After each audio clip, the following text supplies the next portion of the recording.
7h47, le petit déjeuner politique ce matin, c'est Guillaume Larrivé, député Les Républicains de Lyon. Oui, bonjour Guillaume Larrivé. Une semaine après l'attentat contre la policière de Rambouillet, le gouvernement présente ce matin au Conseil des ministres une loi pour renforcer la lutte contre le terrorisme. Alors, mesure principale, c'est la surveillance d'Internet, des algorithmes. Guillaume Larrivé, vous avez beaucoup travaillé, vous travaillez beaucoup sur toutes ces questions de sécurité, de terrorisme. Est-ce que ça va vraiment permettre d'avancer, ça ? Alors d'abord, je voudrais dire que ce projet de loi qui va être présenté ce matin, il n'a pas été improvisé dans les derniers jours, juste à la suite de cet horrible égorgement de cette fonctionnaire du commissariat de Rambouillet. C'est un travail de longue haleine, très technique, qui est engagé depuis en réalité plusieurs années. Je le dis, moi je suis député d'opposition, je ne suis pas le porte-parole du gouvernement, mais c'est un texte technique. Oui, c'est pas parce qu'elle a été poignardée l'autre jour et tuée, la policière. C'est un texte technique. Alors, pour expliquer aux auditeurs ce qu'il y a dedans, la question des algorithmes, c'est assez simple au fond. Lorsque vous et moi, on va sur Facebook, lorsqu'on fait une recherche sur Google, lorsqu'on va acheter sur telle ou telle plateforme un bouquin ou quelque chose, on est en réalité l'objet d'un suivi par des techniques algorithmiques qui permettent... On le voit, bien sûr, la publicité qui nous suit, etc. Bien sûr.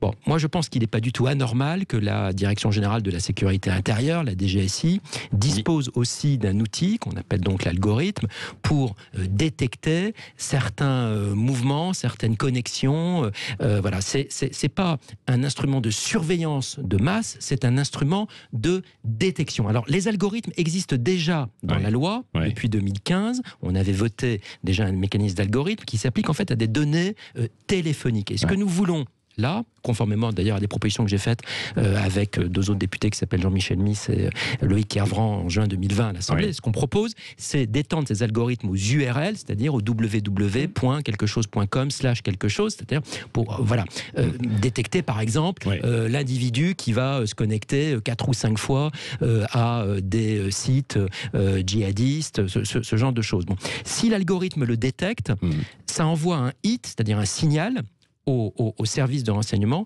qui ensuite, pour identifier individuellement la personne, demanderont l'autorisation au Premier ministre après avis de la Commission nationale de contrôle des techniques de renseignement.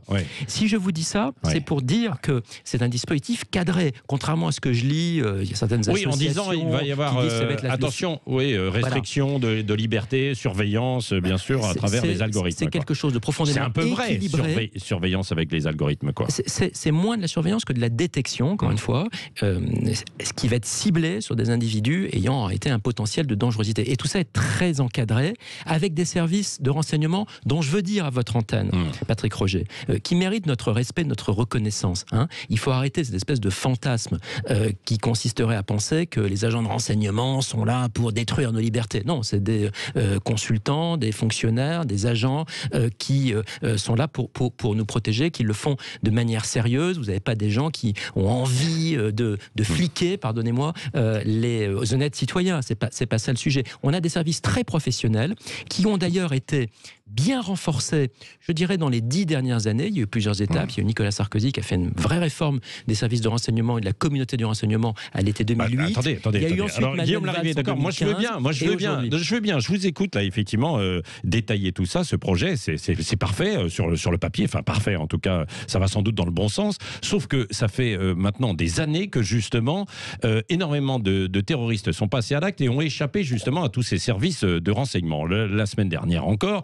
Et beaucoup d'autres. Je reviendrai sur Harpon, sur etc. Donc là, il y a quand même un problème. Le Tchétchène qui a assassiné Samuel Paty. Alors pourquoi ? C'est qu'on n'est pas au point, c'est qu'on est dépassé, c'est qu'on a un temps de retard. Patrick ou pas Roger, je ne vous dis pas, ça serait faux, prétentieux, et ça serait même stupide, que le système des forces de sécurité, le système de renseignement permet de détecter toutes les menaces. C'est faux. Je n'oublie pas, hélas, et vous le savez, que depuis 2012, 271 de nos compatriotes ont été tués par des terroristes islamistes. Bon. Je n'oublie pas non plus que certaines attaques, certains attentats par dizaines ont été évités grâce aux services de renseignement. Et puis surtout, ce que je veux dire, c'est que ces outils de renseignement, ça n'est pas le seul dispositif nécessaire de la lutte antiterroriste. Il y a plein d'autres sujets. Il y a évidemment le sujet, par exemple, des sortants de prison, sur lequel là, j'ai un désaccord avec le gouvernement pour ce sujet-là. Venons-en. Alors, qu'est-ce que vous souhaiteriez, vous, sur les détenus qui sortent de prison, qui étaient radicalisés ou qui ont été incarcérés parce qu'ils avaient commis des actes antiterroristes où ils allaient passer à l'acte? Sur la question des terroristes islamistes déjà condamnés, déjà emprisonnés, mais qui vont sortir de prison dans les semaines, dans les mois à venir, je fais depuis plusieurs années des propositions qui sont différentes de ce que le gouvernement actuel propose. Moi, ce que je voudrais, c'est qu'on crée ce que j'appelle un tribunal de sécurité nationale, c'est-à-dire une autorité judiciaire ad hoc, spécialisée, qui serait compétente pour décider de mesures de rétention post-peine de prison. Ça veut dire très concrètement que l'individu djihadiste déjà condamné à une peine de prison, il ne sortirait pas de prison dès lors qu'on évaluerait son potentiel de danger. Il serait donc, à la sortie de prison, placé dans un centre de rétention judiciaire fermé. Ça n'est pas possible aujourd'hui, dans les conditions du droit actuel. Oui, le Conseil constitutionnel avait retoqué La République En Marche, qui voulait adopter en fait des mesures renforçant des mesures de sûreté. Le Conseil constitutionnel s'était opposé à des dispositions assez voisines de ce que je propose, pas exactement identiques, mais en effet, il y a cette difficulté-là. C'est pour ça que je pense qu'il faudra, par probablement un référendum, adopter une loi. Je l'ai proposé il y a déjà plus d'un an dans le Figaro en faisant un appel au président de la République en disant: Monsieur le Président, soumettez au référendum une loi créant un tribunal de sécurité nationale permettant de décider de mesures d'enfermement, en réalité, de rétention judiciaire. Voilà. Alors, ce que je dis, je ne veux pas être trop technique et je ne voudrais surtout pas être confus, c'est pas de la rétention administrative, c'est-à-dire c'est pas le préfet qui décide d'enfermer, c'est pas ça. Ça serait une autorité judiciaire qui prend une mesure de sûreté, c'est pas une peine, c'est une mesure de sûreté, c'est-à-dire de prévention, mais concrètement, ça veut dire que l'individu serait encore enfermé. Il faut bien voir qu'on a des bêtes fauves, Patrick Roger, qui vont être libérés. Des bêtes fauves, mais bien sûr, bien sûr. On a des individus qui avaient été condamnés à 6-7 ans de prison dans les années 2013-2014, qui sont libérables en 2021, en 2022, et qui sont des bêtes fauves. À la sortie de prison aujourd'hui, qu'est-ce qu'on fait ? On essaie de les attraper, si j'ose dire, virtuellement, par le renseignement, par des interceptions de sécurité, par la surveillance d'ores et déjà de leurs données de connexion, par éventuellement des dispositifs de balisage, par des suivis divers et variés des services de renseignement. Ça s'est fait. Il y a aussi des petites mesures qu'on appelle les MICAS, c'est-à-dire des mesures administratives, un peu de surveillance. Mais moi, ce que je pense, c'est que pour certaines de ces bêtes fauves, si on n'arrive pas, en réalité, à les enfermer via un système de rétention judiciaire, on court un danger qui est Xavier Bertrand, par exemple, a dit qu'il faudrait les enfermer encore beaucoup plus longuement. Oui, alors, il ne m'a pas consulté sur ce sujet, mais je suis à sa disposition sur ce point technique s'il le veut, mais Xavier Bertrand a proposé un truc qui, à mon avis, n'est pas très opérationnel. Il dit il suffit de les condamner à 50 ans de prison. Oui, c'est ça. Quand on dit ça à la radio, tout le monde dit il faudrait... D'accord. Bon, la vérité, c'est qu'il y a 5 ans déjà, en 2016, j'ai fait voter un amendement qui avait été sous-amendé par Jean-Jacques Urvoas, ministre de la Justice, pour dire que des criminels terroristes condamnés à la perpétuité peuvent faire l'objet d'une période de sûreté de 30 ans. Ça veut dire, par exemple, qu'un criminel terroriste aujourd'hui qui serait condamné, il n'est pas libérable avant 2051. Dans le système de Bertrand, sa proposition, elle s'appliquerait en 2051. Bon, donc elle paraît pas hyper opérationnelle. Ça veut dire que techniquement, est-ce que ce serait jouable ? Qui n'est pas applicable avant 30 ans.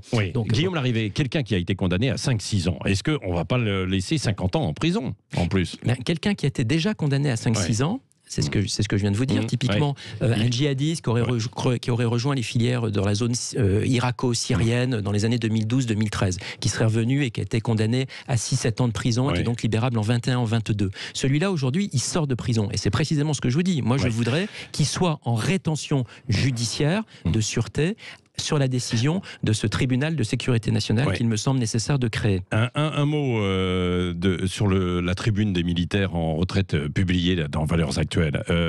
Sur le fond, le constat des signataires sur l'état de délitement d'une France au bord de guerre civile, vous le constatez ou vous estimez que c'est évidemment exagéré ?